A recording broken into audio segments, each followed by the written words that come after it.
Let's bring in now Senator Bridget McKenzie. Bridget, always great to have you here on Outsiders. We're not going to ask you to break dance. I bet you're a better break dancer than anyone here or anyone at the Olympics. But listen, there's lots of local news to discuss now. So let's talk about it. The first thing I want to mention to you is a great speech by David Harris, who's the CEO of the Australian Agriculture Company.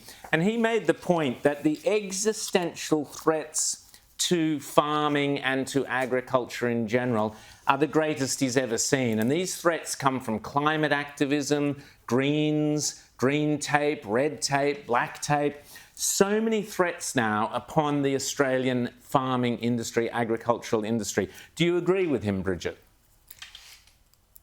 Absolutely, Rowan, and great to be with you. I liked tortured poets back in the day rather than breakdancing, but yeah, it's great to get up early and see the 1,500 metre run by Jess Hull.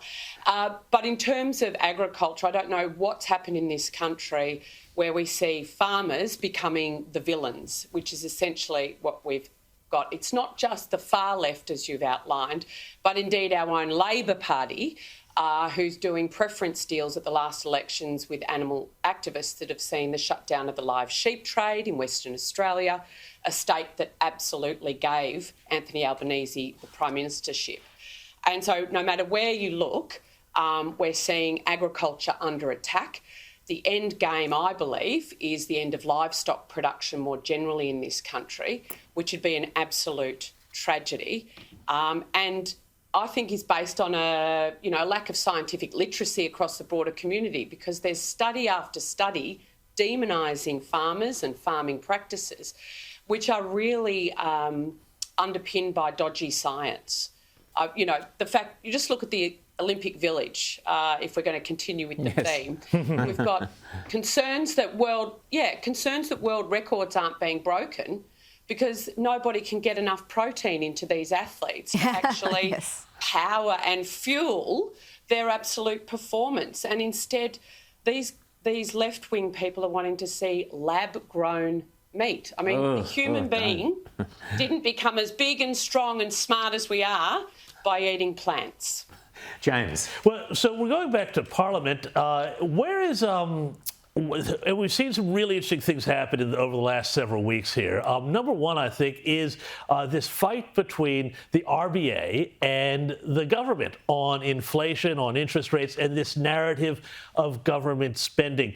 What sort of narrative can we expect as the government returns to Parliament this week about the way their irresponsible spending is driving up inflation? We've just seen another gift to another sector in the childcare sector with, I think, a 10% 15% wage gift with no productivity increase. At some point, when is the government going to acknowledge that it's making the problem worse?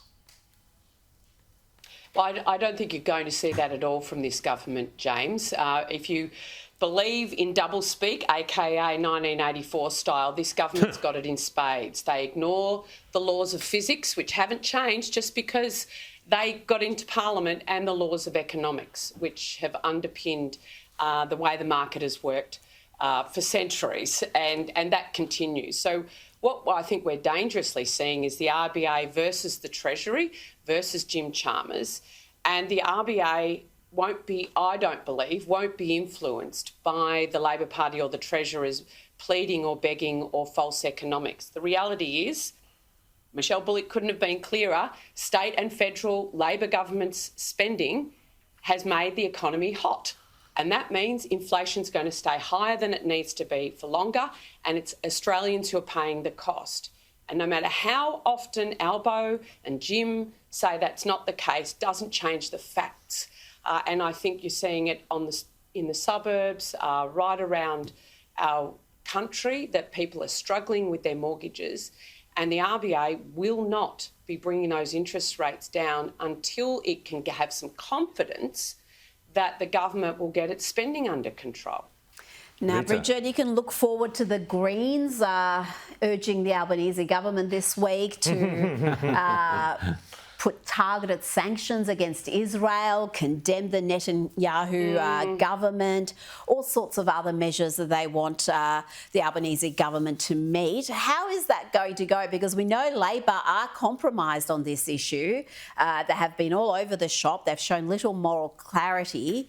How are they going to cope with this new Green assault on this issue? Well, I think they're going to have their usual flaccid response. I mean, these guys don't know up from down. They don't know ally from foe, and they're actually really challenged, particularly in the Senate, where the Greens do have significant numbers and can really determine whether legislation passes or not. You can see Penny Wong, as the leader of the government in the Senate, get quite worked up each and every time the Greens put one of these kind of wedging motions on the table. And I think they're going to be similarly challenged again. At the end of the day, leadership is about doing the right thing despite the protestations and the angst around you. It is standing firm in the face of challenges. And every single time a challenge is put forward, to this government, they fall flat and can't seem to recognise that you have to stand for something. And I think you're seeing that in the polls. The Australian government knows that these guys aren't on the Australian people's side. They're simply on the side of winning seats, particularly in this case with the Israel issue in Western Sydney, and protecting some of those ministers who have significant Islamic populations in their electorates.